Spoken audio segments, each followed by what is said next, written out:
Señor Ferrer, Juan Micheli, ¿cómo le va? Buenas tardes. Hola Juan, buenas tardes. Mucho gusto y gracias por el llamado. Al contrario, gracias a usted y queremos pedirle, por favor, a pocas horas de la partida de Osvaldo Bayer, una semblanza de este gran escritor argentino que, recordemos, también pasó gran parte de su vida en la Alemania. Sí, la triste noticia llegó y bueno, conmovidos como deben estar muchos argentinos y latinoamericanos por la triste noticia. Y bueno, yo tengo 42 años y Osvaldo lo conocí hace más de 20 años.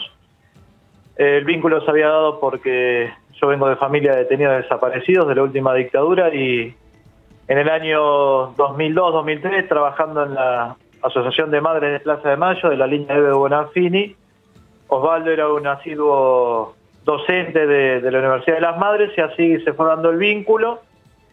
Y en un momento intenté querer hacer una entrevista larga con Osvaldo donde me relatara aspectos relevantes de su vida y nombrara y me contara algunas anécdotas con sus grandes amigos como Rodolfo Walsh, Paco Urondo, Juan Gelman, entre otros.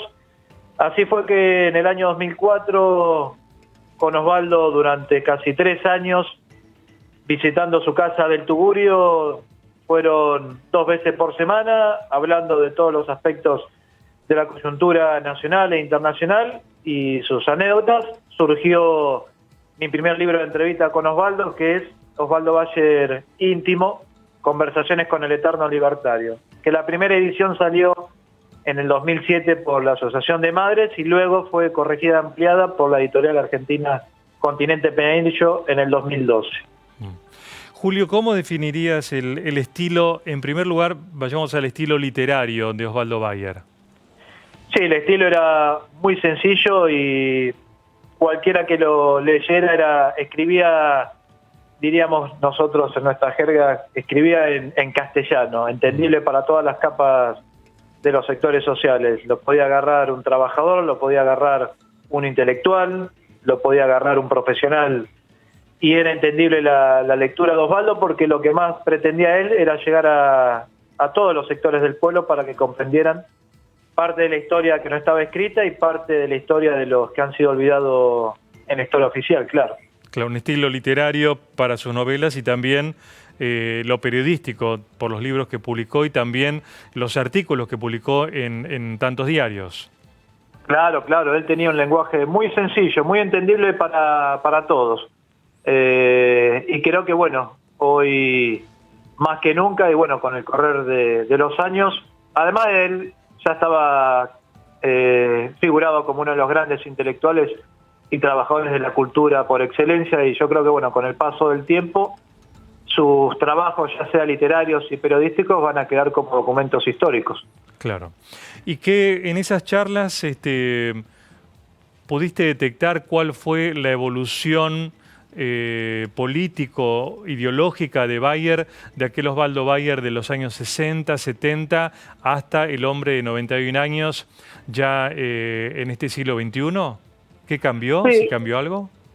no sé si cambió algo, sino que le agregaba más a la cuestión de la línea democrática o de espíritu libertario. Él se definía como un socialista libertario, pero de alguna manera él después acompañaba los procesos democráticos, acompañó con sus críticas algo de lo que fue el alfonsinismo, pero después, bueno, en la última etapa del kirchnerismo, él saludó las políticas de Estado que eran con respecto a lo que era derechos humanos y criticaba algunas cuestiones económicas, pero era un hombre de la democracia.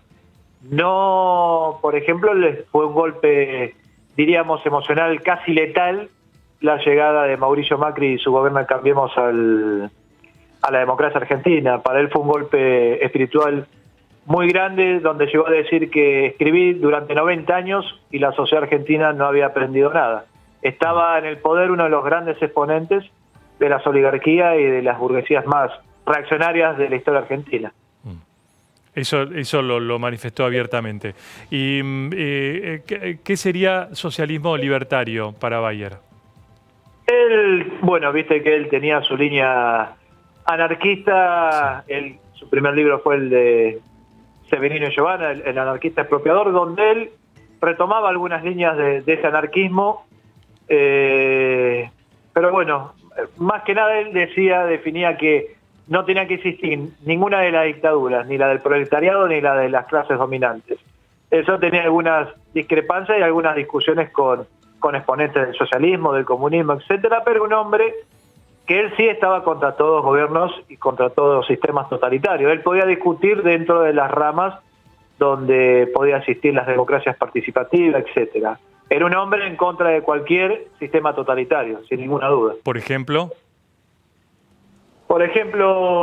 de lo que fue, bueno, hablemos ya sea del nazismo, del fascismo, lo que han sido las grandes líneas ideológicas reaccionarias en la historia del siglo XX, pero quizás de lo que fue en la historia argentina contemporánea, él no avalaba en ningún aspecto, por ejemplo, la línea de Cambiemos.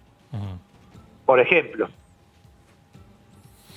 Claro, pero yo me refería a los ejemplos totalitarios que... de los que él enfrentó, latinoamericanos, sí.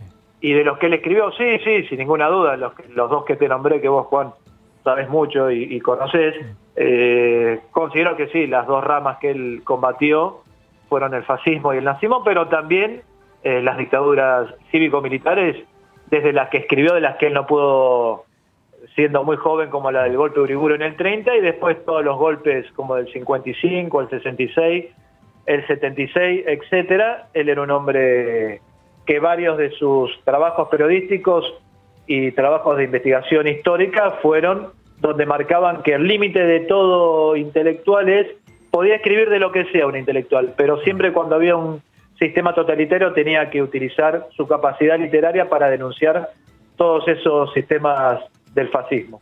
Muy bien.